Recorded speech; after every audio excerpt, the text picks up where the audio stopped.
A strange man moved into our house a week ago. My parents treat him like a god, and he's never said a single word. I don't know what to do. I'm writing this from a plastic chair in a hospital waiting room. It smells like bleach and quiet despair. My parents are in a room down the hall in a coma, and the doctors keep using words like unprecedented and unexplained. But I know what happened. I was there. I watched it happen. And the worst part, the part that is hollowing me out from the inside, is that I think I could have stopped it sooner. My life, up until a week ago, was normal. Boring even. I'm 18, just finished the soul-crushing marathon of high school final exams. My parents are good people. Quiet, loving, a little old-fashioned. My dad is an immigrant, came here with nothing and has no family in this country. My mom was an orphan, raised in the system. So it's always just been the three of us. A small, tight-knit, unremarkable little unit. After my last exam, I came home and crashed. I was so mentally and physically drained that I slept for nearly 24 hours straight. It was a deep, dreamless, black hole kind of sleep. When I finally woke up, it was the next morning. The sun was streaming through my window, and for the first time in months, I felt light. The weight of school was gone. I felt free.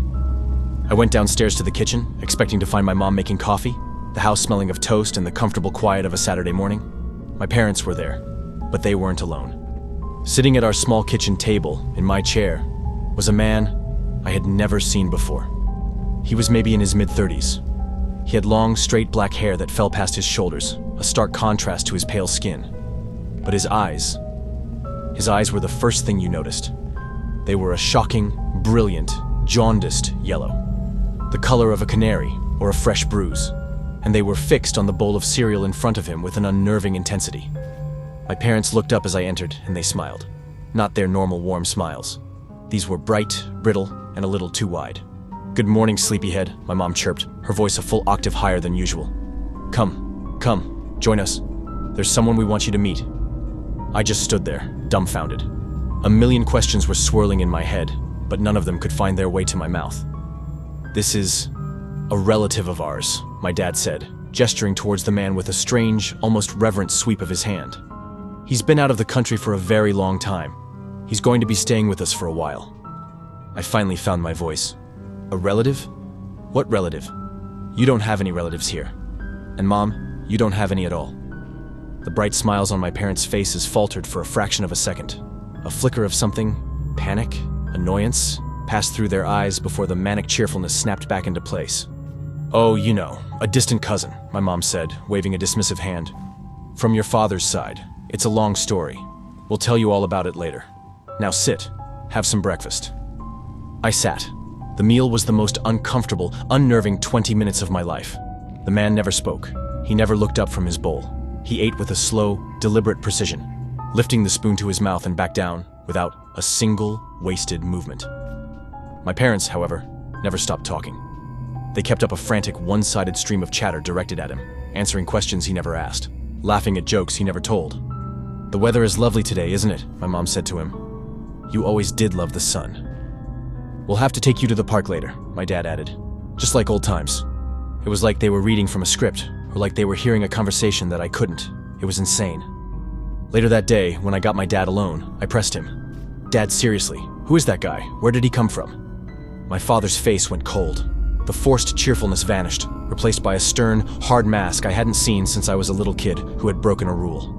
"His name is not your concern," he said, his voice low and flat. "He is our guest.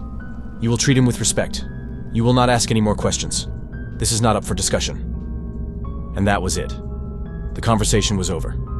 The first few days were a masterclass in quiet, creeping dread. The man remained a silent, unnerving presence in our home. He never spoke a word. Not one. I tried, once. I found him alone in the living room, just standing in the center of the room, staring at a blank wall. "Look," I said, my voice shaking slightly. "I don't know who you are or what you're doing here, but this is my home, and..." I never got to finish. My parents appeared in the doorway as if summoned from thin air. "Don't be rude to our guest," my mother snapped, her voice sharp with a panic I didn't understand. "He is family. Apologize." I just stared at them, then at the silent man with the yellow eyes, and I retreated to my room. The house started to feel less like my home and more like a temple dedicated to this silent, creepy stranger. The power dynamic shifted in ways that were both subtle and terrifying. At dinner, my mother would serve his plate first, and then we would all have to wait. We weren't allowed to take a single bite until he had finished his entire meal, which he always ate with the same slow, methodical pace. Only when his plate was clean were we permitted to eat our own, now cold, food. Then, we were forbidden from speaking to him directly. "If you have something to say, you say it to us," my dad instructed, his face grim. "We will relay the message." It was absurd. He was sitting right there, but I saw the look in my father's eyes. It was not a suggestion. It was a commandment. The worst part was the locked room. It was the spare bedroom upstairs, the one we used for storage. They cleared it out for him, and they started spending hours in there with him, the door locked from the inside. My mom would take him a tray of food, and then she and my dad would go in with him, and they wouldn't come out until long after dark. I couldn't stand it. The mystery was eating me alive. I had to know what was happening in there. Last night, I did something I probably shouldn't have. I waited until they were all in the room. I crept up the stairs, my heart a frantic drum against my ribs. The old house has old doors with old-fashioned keyholes. I knelt down, my hands trembling, and put my eye to the cold brass. The room was dark, lit only by a few dozen candles they had arranged on the floor. The air inside seemed to shimmer, and in the center of the room, he was standing. His posture was ramrod straight, like a statue, his head tilted back, and his long, thin arms raised towards the ceiling, his fingers splayed. He was utterly, unnaturally still. And my parents were on the floor in front of him, on their knees. They were prostrated before him, their bodies shaking, their heads bowed to the ground, and they were whispering, a low, rhythmic, frantic stream of gibberish. A language that wasn't a language, a sound of pure, terrified devotion. They weren't hosting a relative. They were worshiping a god. I scrambled back from the door, a wave of nausea and terror washing over me. This was wrong. This was a sickness. My parents were in some kind of cult, and this man was their leader. They were in danger. I was in danger. I ran to my room, locked the door, and I called the police. My hands were shaking so badly I could barely dial the number. I whispered into the phone, telling the operator that there was a strange man in my house, that my parents were acting erratically, that I was scared for our safety. They said they would send a car over immediately. I hung up, a small sliver of relief cutting through my panic. Help was coming. Knock, knock. The soft, polite knock on my bedroom door made my blood turn to ice. I didn't move. I barely breathed. Knock, knock. I knew who it was. I had never heard him move through the house before. He was always just there. But I knew. I slowly, shakily, stood up and opened the door. He was standing there. The man with the long black hair and the terrible yellow eyes. And for the very first time since he had arrived in my home, he was looking directly at me. And he was smiling. It was a wide, thin-lipped, maniacal grin, a grotesque slash of white in his pale face. It was a smile of pure, triumphant malice. All the fear, all the confusion of the past week erupted out of me in a single raw scream. "Who are you? What have you done to them? Get out of my house. The police are coming for you. You hear me? They're coming." He didn't say a word. The horrible smile never wavered. He just held my gaze for a long, silent moment, and then he turned, as calmly as if he were going for a stroll, and walked down the stairs. I followed him, stumbling, my mind a blank roar of terror and rage. He walked to the front door, opened it, and stepped outside. He didn't run. He just walked down the quiet, suburban street, his tall, thin figure silhouetted against the streetlights until he turned a corner and was gone. I ran back upstairs, screaming for my parents. I found them on the floor of the spare bedroom, amidst the extinguished candles. They were lying on their sides, unconscious, their faces pale and slack. They were breathing, but it was shallow, faint. They wouldn't wake up. The police arrived a few minutes later. It was a blur of flashing lights, professional voices, and questions I couldn't properly answer. I told them everything. The man, his yellow eyes, the way my parents were acting, the room upstairs, him leaving just moments before they arrived. I gave them his description. Every single detail burned into my memory. An ambulance came and took my parents away. I stayed with two of the officers. They were sympathetic, I guess, but I could see the skepticism in their eyes. They told me they were going to check the home security footage. We had a small, simple system, just a few cameras covering the front and back doors. I sat at my kitchen table, my head in my hands, as one of the officers reviewed the footage on his laptop. After a few minutes of silence, he called his partner over. "Hey, check this out." I looked up. The officer turned the laptop towards me. The screen showed the footage from the front door camera from just a few minutes ago. I saw myself, a frantic, terrified figure, following something. I saw myself screaming at the empty doorway. I saw the front door open as if by a gust of wind and then close again. But the strange man with the yellow eyes, he wasn't there. He wasn't in the footage at all. It just looked like I was having a complete psychotic breakdown, screaming at nothing. "There's no one there, son," the officer said gently. "The cameras didn't pick up anyone entering or leaving the house all night, except for you." I was still staring at the screen, my mind refusing to accept it, when I heard the other officer's voice from the other room. He was on his phone, his voice low and urgent. "Yeah, another one. Same as the others. The parents are catatonic. The kid is talking about a tall guy with yellow eyes. No, nothing on the cameras, same as always. It's the 5th one this year." He trailed off as he saw me looking at him. The officers wouldn't tell me anything else, just that they would be investigating. So now I'm here, at the hospital. My parents are in a deep coma. The doctors have run every test they can think of. They have no answers. Their brains just seem to have shut down. I know what happened. He was real. He was a predator. And my parents were his nest, or his food, or something I can't begin to comprehend. He drained them dry, and then he moved on. And the officer's words, "The 5th one this year. He's still out there. He's doing this to other families." And I could have stopped it. I should have called the police the first day, the first hour, the moment I saw him sitting in my chair. But I waited. I was scared. I was confused. And now, my parents are gone. Maybe forever. And it's my fault. I failed them. I was the only one who could see the monster, and I did nothing until it was too late.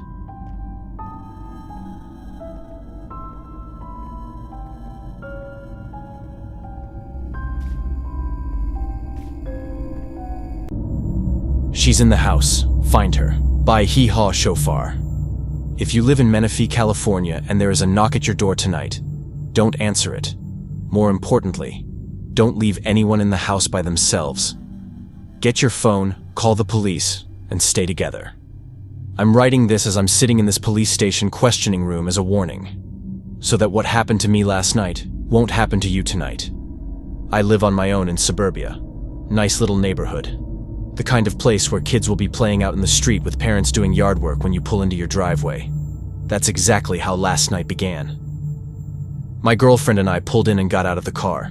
We waved to the kids and had a friendly chat with Mrs. Roop next door. This was the kind of life I always imagined. And at 20, I couldn't believe it had already happened for me. We went inside and started our evening. We made dinner. We love cooking together.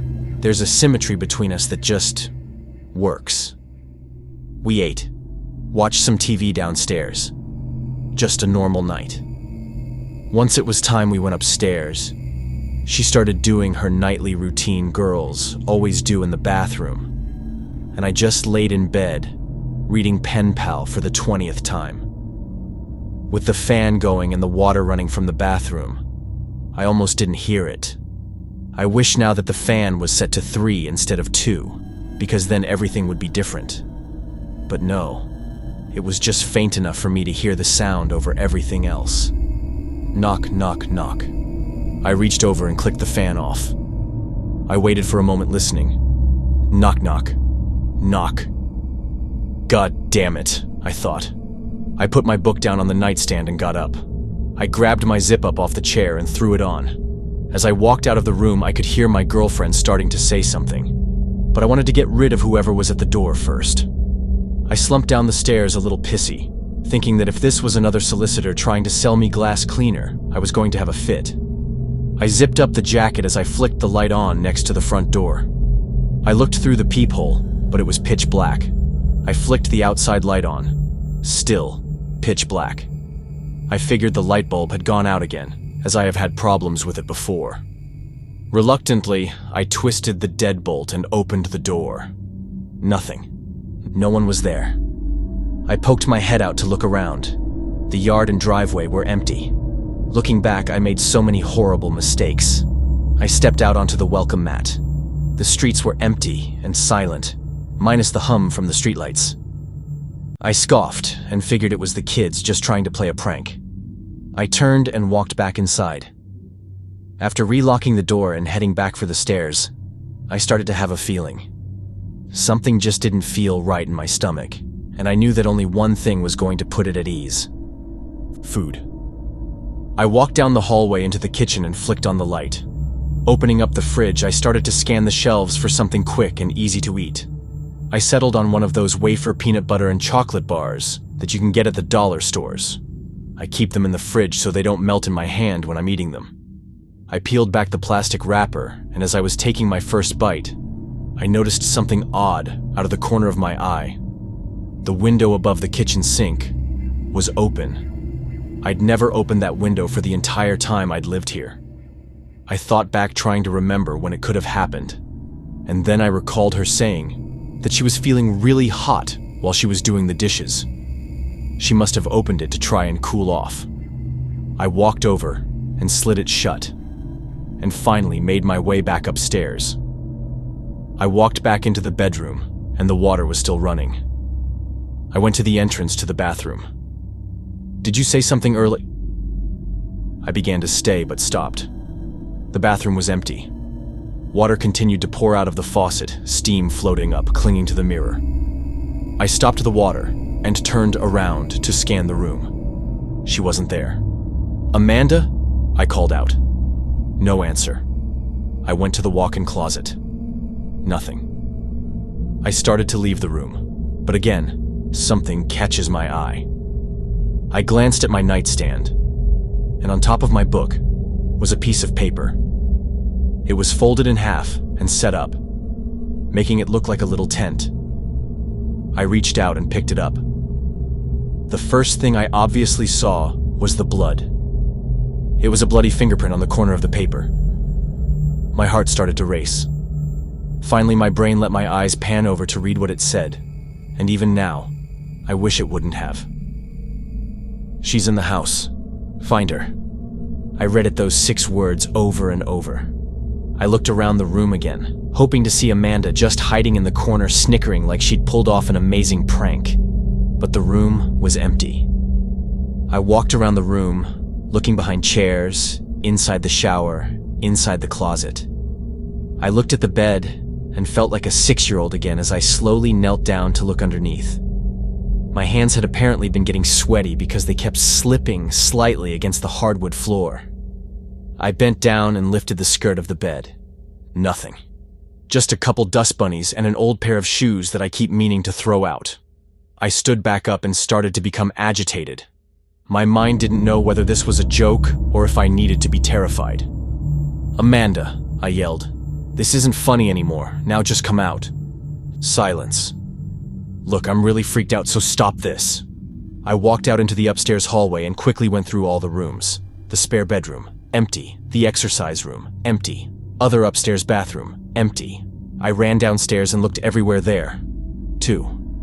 It was if she just vanished, and all that was left was this note. I figured that the only thing left to do was to call the police. I ran back upstairs and into the bedroom. The bathroom faucet must have had a leak, because as I entered I started hearing faint drips of water. I went to the dresser to grab my phone, but it wasn't there. Neither were my keys or wallet. I spun and looked at my nightstand. They weren't there. I grabbed my jeans I wore that day. I was in sweats by now, and checked the pockets. Empty. I threw the jeans on the floor in anger. I stood there for a moment without a clue of what I should do. Drip, drip, drip. I stormed into the bathroom and twisted the knob. Drip, drip. I hit the faucet getting pissed, but then I froze. There was no water in the sink, and the drips sounded further away. I slowly walked back out into the bedroom. Drip, drip. I moved around trying to determine where it was coming from. As I moved closer to the bed, it got louder. Once again, I slowly dropped to my knees and bent over next to the bed. My hand slowly reached for the bed skirt and lifted it up. For every drip, my heart pounded 50 times. I sank my head down and looked under the bed. And then I saw it. A small pool or red about a foot in front of me. with more dripping down from above. I jumped to my feet and pulled the sheets off the bed. I slid my hands in between the mattress and the box spring, and after a moment of hesitation, I flung the mattress up with everything I had. My throat closed instantly. I couldn't comprehend what was in front of me. My mind would only let me process the image one fraction at a time. At first, I just saw my box spring sitting inside my bed frame. Then I saw that there was a huge tear down the middle of the box spring. And then I saw Amanda inside the box spring, her beautiful face poking out from the tear. Then there was her neck, which was nothing but red. The final thing that my mind let me see appeared. It was right in the center, laying on her stomach. Another note. I couldn't move. Tears were streaming down my face uncontrollably, but I didn't make a sound. My hands began to violently shake, and my knees collapsed onto the edge of the box spring. I reached out and pulled Amanda's body up. My girl. My life. My everything. I wrapped my arms around her and started to scream. The note slid off her, hitting the box spring. My hand slowly moved down towards the note, now barely even able to bend my fingers. I somehow managed to grasp the note and bring it up to my eyes. My vision was completely blurred from the tears. I wiped them against my jacket sleeve and looked at the note. Again, there was a bloody fingerprint, but at this point, it could have been mine. Everything is hazy from those moments, but the words are forever burned into my memory. They are the reason I am sitting here now. The reason I ran out of my house screaming for help. But where am I?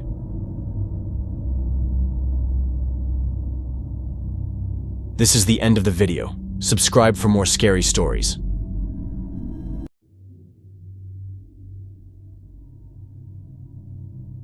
A package marked "Return to Sender" by Mainan Lysett. My neighbor is one of those annoying wannabe YouTube personalities. Over the years, I've seen him cough out cinnamon, lay flat on the hood of his car as it slowly creeps down the driveway, and douse himself in lukewarm water. All the while screaming epic win, epic fail, or fuck, epic maintenance of the status quo for all I know. It can get tiring to watch him go about his shenanigans in the pursuit of viral fame.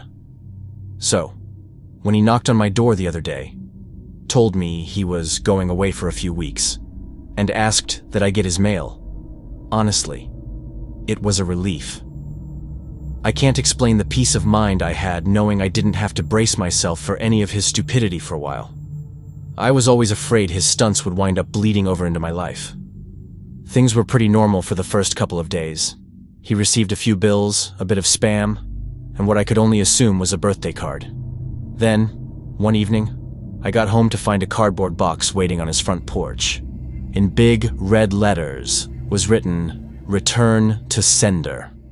I'm no small fry, but I admit I had trouble lifting the box on my own.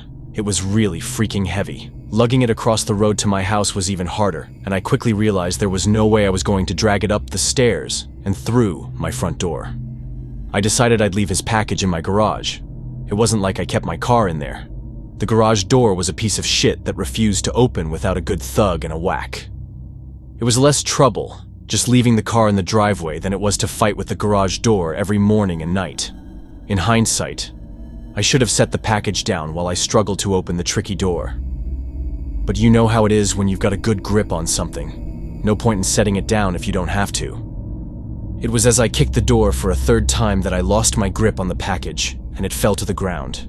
I heard a light crack inside. Shit, I cursed. I hoped I hadn't broken anything important, but figured I just wouldn't tell my neighbor about it and let him assume the break happened en route. Hands-free, I finally managed to get the garage door unstuck, and boy did it screech in protest as it rolled up and over me. I dragged the box the rest of the way, setting it in the corner for whenever my neighbor would come back to claim it. And then, I forgot all about it. Until a few days passed, that is. I'm not sure exactly how long it took for the smell to waft in from the crack under the garage-to-house door, but it came in slow progression.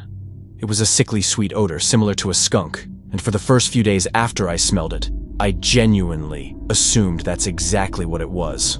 roadkill that had left its mark on my house. It was only when I realized the scent was growing more intense instead of fading that I went looking for a source. That's when I opened the garage door, and that's when the odor knocked me back, holding my nose. The culprit wasn't hard to identify. The only change in my garage was the box in the corner. I remember thinking it must have been one of those meat-of-the-month subscription boxes.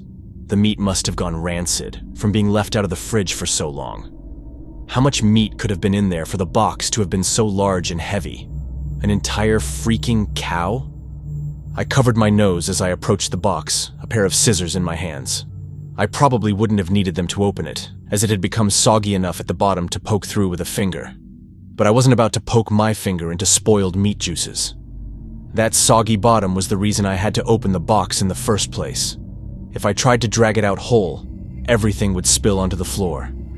I was going to have to dump the pieces of meat one garbage bag at a time and take them down to the dumpster, a process I wasn't looking forward to. My scissors tore through the tape along the top of the cardboard box. I thought the smell couldn't get any worse, but as I flipped the flaps open, I discovered a whole new gamut of stink. It was like opening a burning oven. But instead of a heat wave, I was met with waves of piss, sweat, shit, and putrefaction. It was so bad that I staggered back and had to force down the puke begging to guzzle out of me. I don't think I could have handled that scent, mingling with the horrors coming out of the box. I'm not ashamed to admit I ran out the door for a breath of fresh air.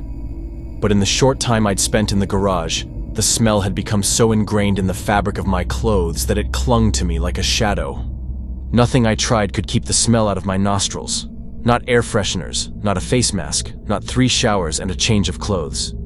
Every second that box lay open in my garage was another second the smell was allowed a foothold into my home. I had to bite the bullet. I returned to the garage, the flaps of the box still open as though inviting me to look. I was prepared, a clothespin pinning my nostrils shut, a garbage bag in one hand, the strongest cleaner I could find in the other, and long rubber gloves to keep my skin from having to touch what was inside. But, as it turns out, I needed none of those things. I wouldn't have to touch or clean the contents of that box. I would only have to suffer the nightmares every night. You see, there was meat in that box, but it didn't come from a cow or a pig. No, it was worse than that. It was my neighbor. Dead. Still in one piece, but dead. I called the cops, and naturally they took me in for interrogation. It's kind of hard not to suspect the man with a corpse in his garage after all. Thankfully, they soon realized I wasn't involved. My DNA might have been all over that box. The smell might have left a mark throughout my house. But there was one piece of irrefutable evidence in my neighbor's own hands that proved my innocence. A vlogging camera. They showed me the footage only once. I'm not sure if they were allowed to, or if they felt so bad for me they figured it couldn't hurt. Either way, I saw it. My neighbor was sitting in the box outside of a shipping facility, laughing as he told the world how he was going to mail himself across state lines. He'd brought pee bottles, food, a pillow, and a few flashlights. His friend, a guy I'd seen at his place several times to help with his stunts, closed the lid and presumably dropped him off for shipment. Throughout the next couple of hours, or days, I'm honestly not sure, my neighbor recorded a few short clips about his progress. I think I'm in a truck now. I can feel it moving. Must be in a warehouse. Pretty warm here. Still got plenty of food. That kind of stuff. And then, on the last entry, the box toppled over. He broke his neck, and that was it. The camera recorded until either the memory card got too full, or the battery died. There's one thing I didn't tell the police after they showed me the video. One thing I heard in the footage that will haunt me to the day I die. Just after the tumble that broke his neck, I heard the familiar screeching sound on my garage door. The day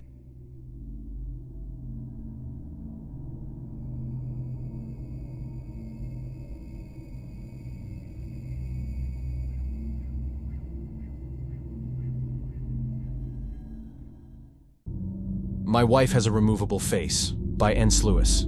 Samantha told me about it on our third date. We were watching a movie on her couch when I made my move to kiss her.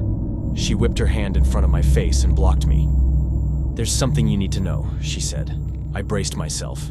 Here it comes. I'm not ready for a relationship. Nothing to do with you, of course. It was the absolute last thing that I wanted to hear, because I was already crazy about her. "Okay," I said. "I have a removable face. That's a new one." "You have a what now?" I was about to laugh, but she was wearing a deadly serious expression. "I have a removable face. Is that like a metaphor or something?" "Number. My face is literally removable. Look closely." She lifted her chin and traced her jawline with a finger. "You can see the seam." After admiring how beautiful her neck was for a dizzying moment, I leaned in for an inspection. It was very hard to see, but it did look like there was a slightly unnatural transition there from her face to her throat. I grew dizzier as a dozen questions rushed into my brain. "Don't bother asking why or how or anything like that," said Samantha. "I can't tell you that. If that's going to be a problem, you should leave now.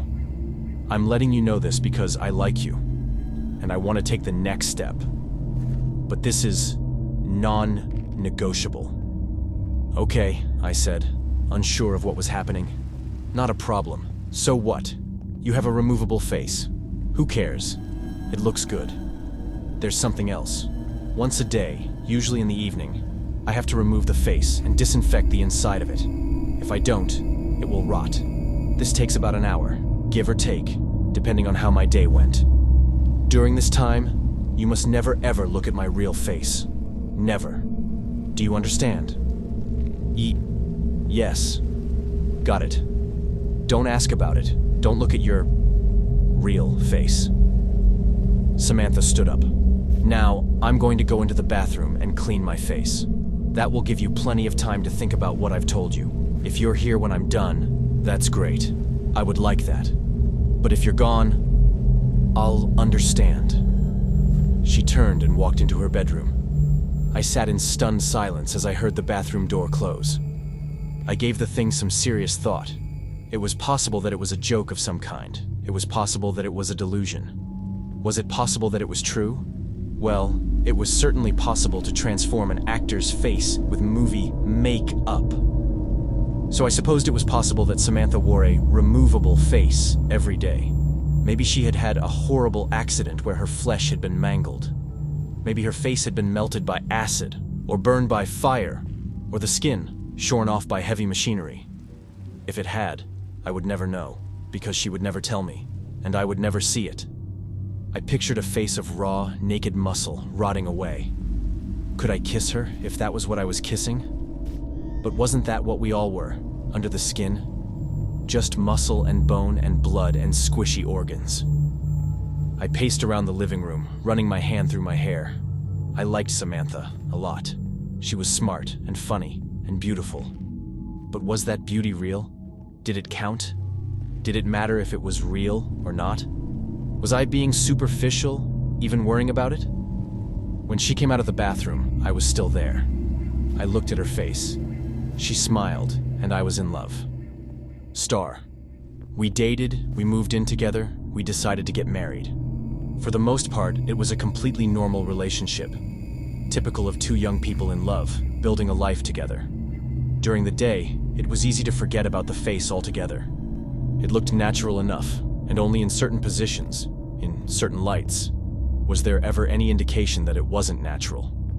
But every night was the same. Samantha would close herself in the bathroom, sometimes for an hour, sometimes for 2, and clean the inside of her face. The curiosity never left me. I would sit there and wonder what was under that face. I came so close to barging in on her a few times, but I never did. I did occasionally ask her about it, about what, if anything, had happened, about how it was possible to make the removable face look so real, about what it really looked like underneath. I tried to coax her into showing me, assuring her that I loved her no matter what, and didn't give a damn what her real face looked like. I was just curious, that's all. She never showed me or told me the story behind it. She didn't get upset at me unless I was really badgering her. She'd just shrug and say, "You know you can't see it. You know I can't tell you about it." Asterisk, I never told anybody about Samantha's removable face. It's not that she asked me not to. I just didn't think it was anybody's business. Except once, I did tell somebody. It was during my bachelor's party. We had rented several cabins in Big Sur and spent the night drinking and packing our noses with powders that we shouldn't have been packing our noses with. Everyone else had passed out and the sun was creeping up behind us as I stood on the majestic cliffs with my friend Chris, looking down on the Pacific waves crashing against the rocks. Chris was my best friend, as close to a brother as I'd known. We'd grown up together and visited each other at college often and spent the summers together. After college, we'd moved to different cities, but we stayed in close contact. Standing there on the cliffs, I told Chris about Samantha's removable face. At first, he thought I was joking. Then he had 1,000 questions, most of which I couldn't answer. What's underneath? I don't know, man. I don't know. Doesn't that drive you crazy not knowing? I shrugged. Lots of stuff I don't know. Don't know how to do calculus, and I don't know what happens when we die. But dude, she's about to be your wife, and you don't even know what she looks like. I mean, I'd have to take a look. Like, you could set a camera up in the bathroom. That's where she does it, right? Set up a camera and have a look, and then you'll know. I sighed. Yeah, it drives me crazy. I've asked her 1,000,000 times, but she told me I could never look. Gotta respect that, man, even if I don't like it. That's love. Chris laughed. You telling me to respect a woman? Up is down now. Then we fell back into talking about old times as a new day dawned.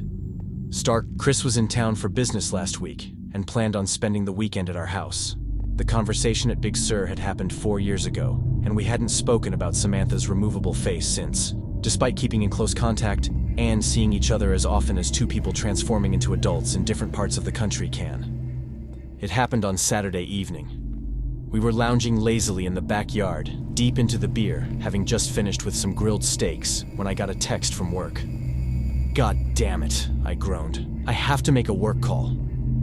Seriously? Said Samantha, raising an artificial eyebrow. On a Saturday night? My biggest client, baby. Sorry. It is what it is, I guess, said my wife. I'm going to head inside and get cleaned up. Chris?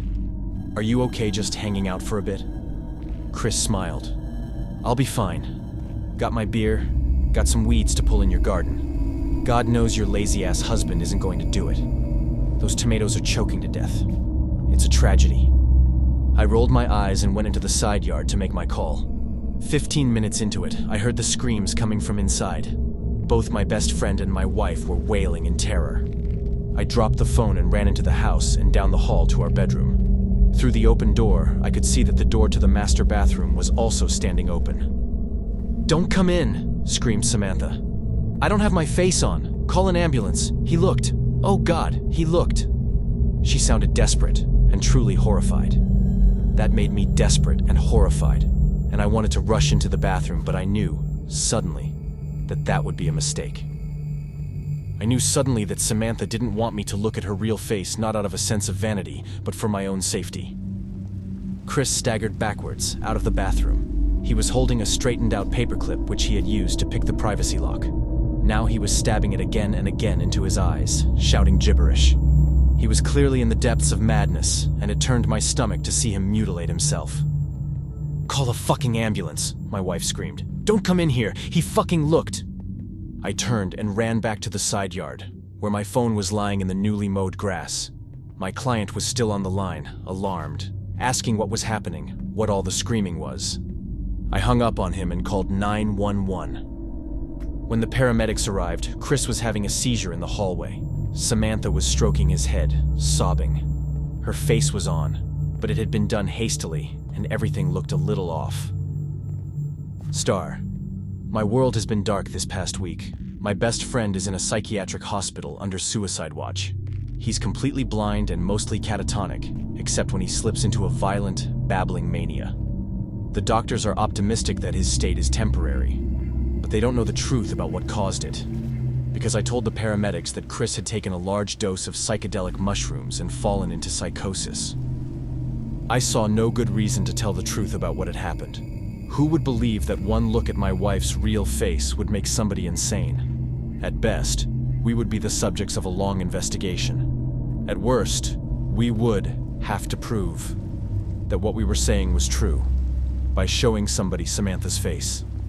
Then, the same thing would happen again. And what after that? I had no idea, and no interest in finding out. For Samantha's part, I knew that she would never consent to show anybody her real face, no matter what the consequences of refusal were. I did get a follow-up call from the police, asking me to confirm my story.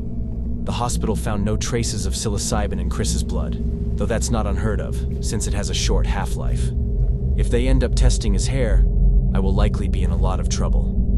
But that's truly the least of my concerns. Samantha is in a state of her own. She still cleans the inside of her face, though not as regularly. And when she puts it back on, it's always crooked now. It is beginning to smell a little bit. I've tried to assure her that it wasn't her fault. He knew, I said. I told him that nobody was ever allowed to look at it. He knew, and then he broke into the bathroom. This is not on you, baby. Please. Talk to me. Not on me. That one look at my fucking face makes people insane. Please. I just need some time alone. As for me, I am doing my best to hold it together. Do you know what's strange, though? Despite what happened to Chris, I still find myself curious about what my wife's real face looks like. More curious than ever, really.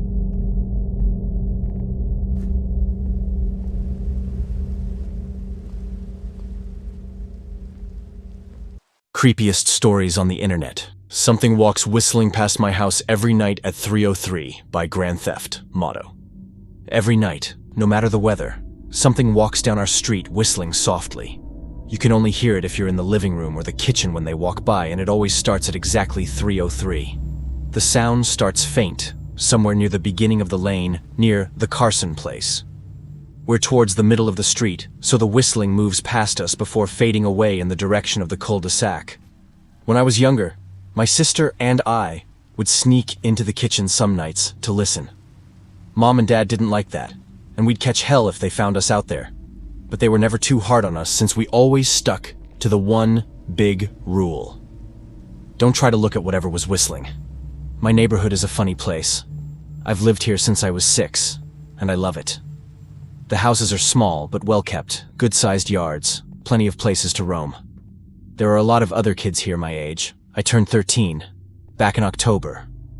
We grew up together and would always play foursquare in the cul-de-sac or roam around from back porch to back porch in the summer. This was a good place to grow up.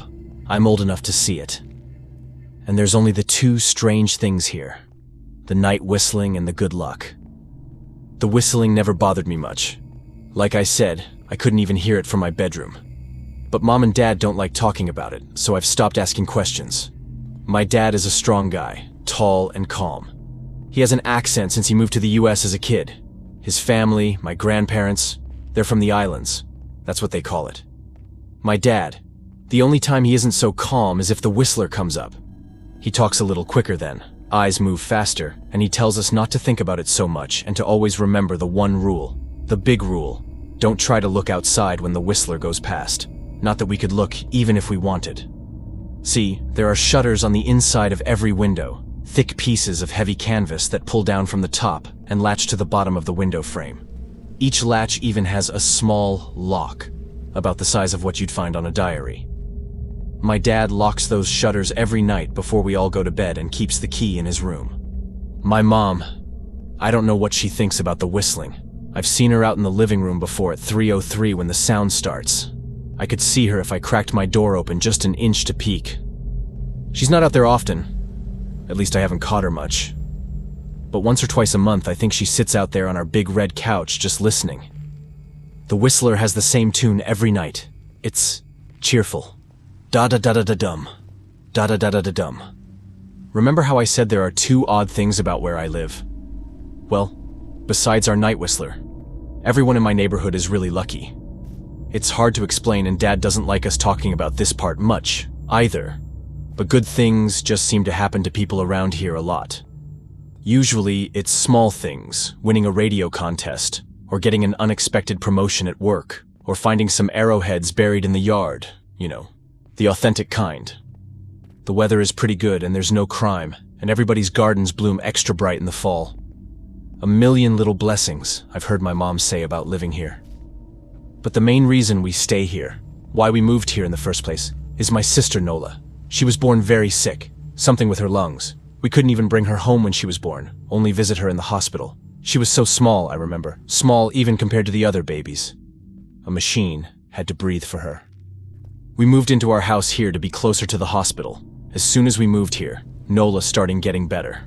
The doctors couldn't figure it out. They chalked it up to whatever they were doing, but we all could tell they were confused. But my parents knew, even I knew. Nola getting better was just another of the million little blessings we got for living in our neighborhood. So that's why we stayed even after we found out that for every small miracle that happens here every day, now and then, some bad things happen. But they only happen if you look for the Whistler. See, our neighborhood has a welcoming committee. They show up with macaroni casserole and a gift basket and a manila folder whenever someone new moves in. They're very friendly. 4 people showed up when we moved in 7 years ago. The committee made small talk, gave me a Snickers bar, and took turns holding Nola. It was her first week out of the hospital, so they were extra careful. Then the committee asked to speak to my parents in private, so I was sent to my room where I still managed to hear nearly every word. The welcoming committee told my parents about how nice the neighborhood was. Really, exceptionally, hard to explain kind of nice. And then they told my parents about the even harder to explain whistling that happened every morning at 3:03 and ended at the tick of 3:05. The group, our new neighbors, warned my parents that the whistling was quiet, would never harm or hurt us, as long as we didn't look for what was making the sound. This part they stressed, and I pushed my ear into the door, straining to hear them. People who went looking for the Whistler had their luck change, sometimes tragically. A black cloud would hang over anyone that looked. Anything that could go wrong would. The manila envelope the committee brought over contained newspaper clippings, stories about car crashes and ruined lives, public deaths, and freak accidents. Not everyone dies, I heard the head of the committee tell my dad.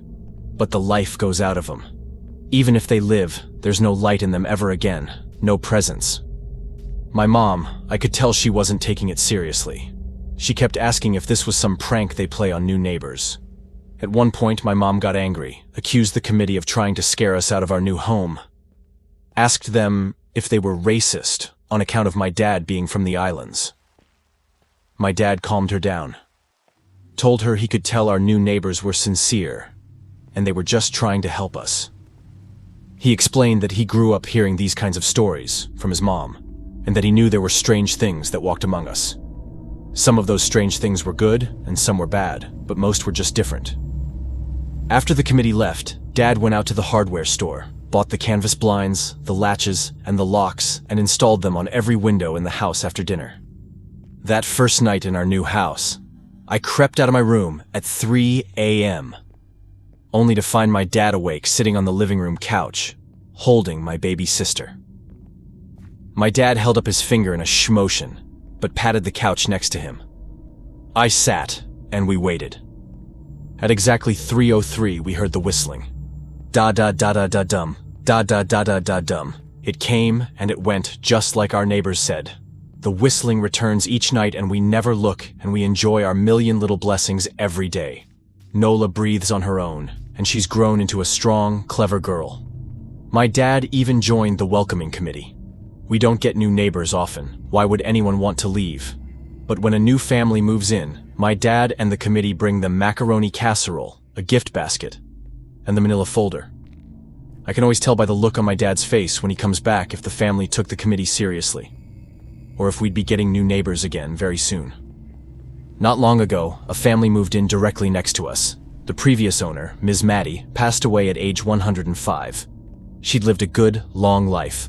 Our new neighbors seemed like they'd fit in just fine. They believed the welcoming committee, took my dad's advice about the locking shutters since they had a young child of their own. Whatever newspaper clippings were in that manila envelope, whatever evidence, my dad never let us see. But I imagine it must have been awfully convincing since our neighbors got along with no issues for the first month. One night when our new neighbors had to leave town, they sent their son, Holden, to stay with us. He was 12, a year under me in school.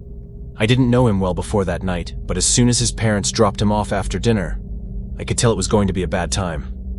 "Do you know who is always out there whistling every night?" Holden asked the moment the adults left the room.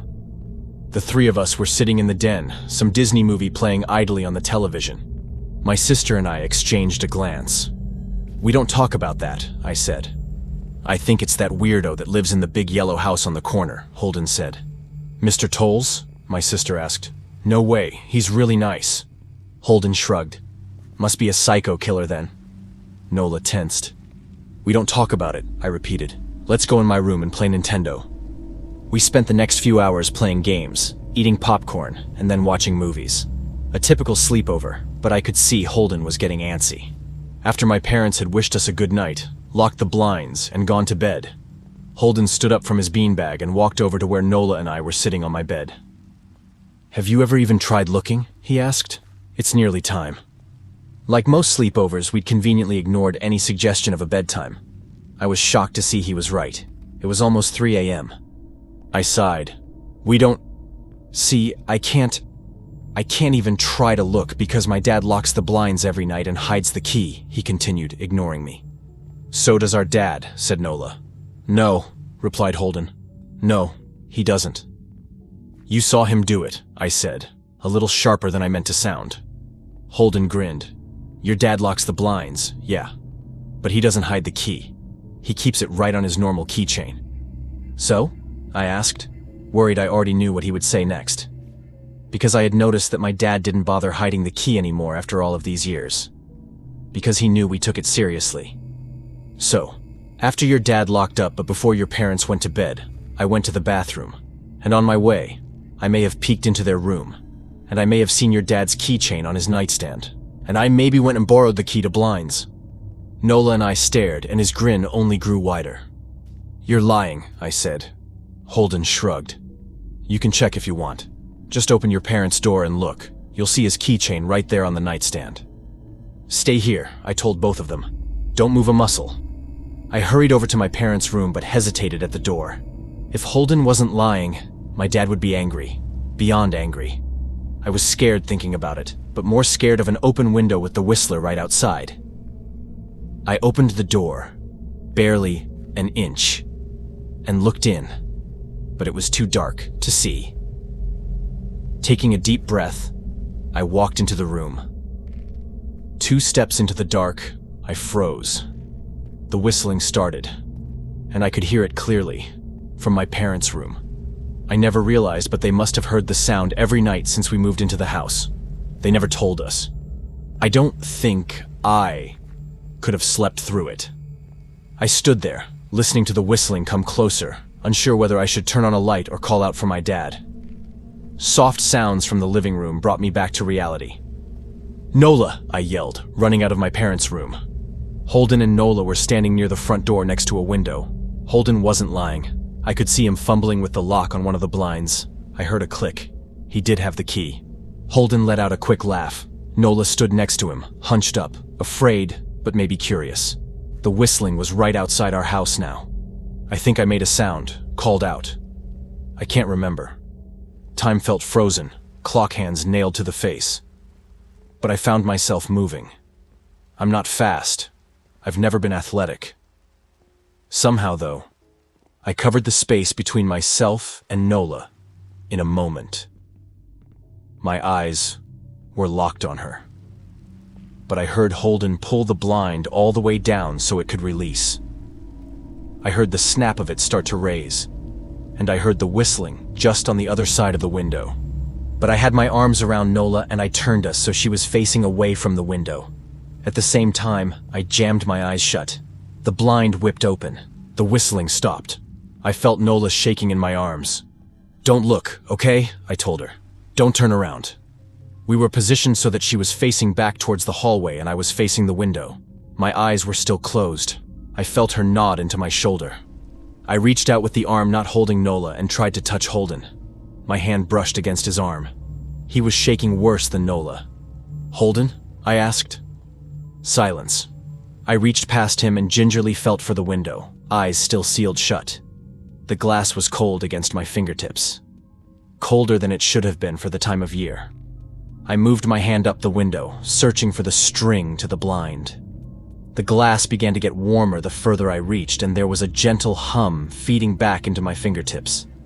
I tried not to think about what might be on the other side of the window. Finally, I touched the string and yanked the blinds shut. I opened my eyes. In the dim light leaking out from the kitchen, I could make out Holden, pale and small, staring at the now closed window. "Holden?" I asked again. He turned towards me and he screamed. Everything became a flurry of motion. Lights sparked to life in the hall, then the living room. My parents' footsteps thudded across the hardwood floor. I didn't turn to look back at them. My eyes were glued to Holden. He was pale, had bit his lips so hard there was a thin red line of blood running down his chin, and he'd wet himself. "What happened?" my dad asked from behind me. I managed to swivel away from Holden and look back. He looked. I'd never seen my dad scared before, but I saw it that night. In that moment, an old, ugly terror stitched on his face. A parent's fear. "Just Holden?" he mouthed to me. I nodded yes. My dad let out a breath. He looked so relieved I nearly expected him to cheer. But then he turned to Holden and my dad's face changed. I wondered if he felt bad for feeling good that Holden was the only one that looked. There was a knock at the door. We all froze. Holden whimpered. "Don't answer it," my mom said. She stood at the threshold of the hall. I'd always thought she was a skeptic and just humored my dad about the windows and the whistler. But that night, we were all believers. I noticed that both of my parents held baseball bats they must have taken from their bedroom. The knock came again, a little louder this time. "Please don't open the door," Holden whispered. My dad walked over to him, hugged him close. "We won't," my dad promised, still holding his bat. "Nothing is coming in here tonight." Thud, thud, thud. This time the knocking was loud enough to rattle the door. Holden screamed again, and Nola clutched her arms around my neck. My mom came over and knelt down next to us, wrapping my sister and me close. Thud, thud, thud. "Call the police," my mom whispered to my dad. The knocking instantly stopped. My dad looked over his shoulder at us. "Do you think—" He was cut off by frantic knocking that trailed off to a polite tap, tap, tap. "Police," something said from the other side of the door. The voice from outside sounded exactly like my mom, like a parrot repeating the words back to her. "Police, call, the police, tap, tap, tap, police." My mom pulled us closer. "Police, police, police, police." "Please stop," I heard her whisper. "I don't think calling them will help," my dad said. "How will we know when they're the ones at the door?" The knocking came back harder than before. The door shook, then it stopped.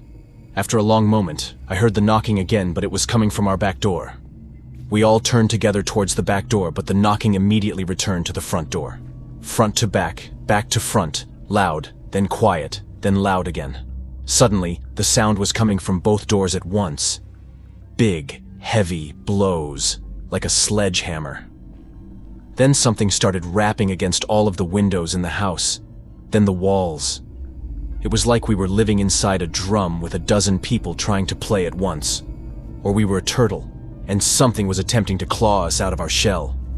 "Stop!" Holden yelled. The knocking died. "I won't tell," Holden said, staring at the door. "I promise I won't tell anyone what I saw. Just please go away." We waited for nearly a minute. Then we heard it. A soft tap, tap, tap coming from the window Holden had looked through earlier. Holden started to cry, sobbing like a prisoner watching gallows being built outside their cell. My dad held him, brushed his hair but never lied to him, never told him things would be okay. The tapping at the window went on for the rest of the night. We huddled together in the living room for I don't know how long. Eventually, my mom tried to take us kids into my room while my dad stayed to watch the door. But the second we moved into my bedroom, the knocking came back, so loud it was possible to ignore. I was afraid the door couldn't take it. We went back to the living room and the knocking stopped. Only the tap, tap, tap on the window remained. None of us slept that night. The tapping stopped around 7 a.m. That's about the time the sun comes up here. We waited another 2 hours before my dad opened the blinds from one window. He made us all go back to my parents' bedroom first. I heard him open the door, then come back in. "Okay," he told us. "It's done." Holden's parents came back around lunchtime. My mom and dad walked Holden over to his house, and they all went inside for quite a while. Nola and I watched from the window. She stuck to me the whole day, right at my side, sometimes holding my hand. When my parents came back, they looked grim, but wouldn't tell us what they said to Holden's family. It was a Sunday, so we all spent the day together, ordered pizza, and watched movies. That night, everyone slept in my room, Nola and my mom in the bed with me, my dad in a chair he'd pulled over. There was no knocking that night or any night since. We didn't see much of Holden or his parents for the rest of that week, but by Thursday there was a moving truck in their driveway. Nola and I watched them packing up the whole afternoon after school. What sticks with me most is how tired Holden and his parents looked. All three had the same pallor, grim mouths, and lightless eyes. Even from across the street, I could tell something was very wrong. Holden and his family were gone before sunset. I remember what the original welcoming committee said to my parents when we moved in. Not everyone who looks at the Whistler dies, but even those that live have the light go out of them, and the rest of their lives are full of misfortune. A million little tragedies. I think Holden's parents must have looked, either to comfort him if they didn't believe, or share the burden if they did. I watch Nola some days, happy and young and alive, and I wonder if I'd been slower, if she'd looked out the window that night. Would I have looked too? To comfort her? To share that burden? I'm glad I don't have to find out. We still live in that house, in that neighborhood. We still hear our Whistler walking past every night. The blessings, the luck, the good things here are too good to leave. But we're careful. We don't have friends over to spend the night anymore, and my dad hides the key to the blinds very, very well. Not that I've gone looking. Some things you just don't need to look for. This is the end of the video. Subscribe for more scary stories.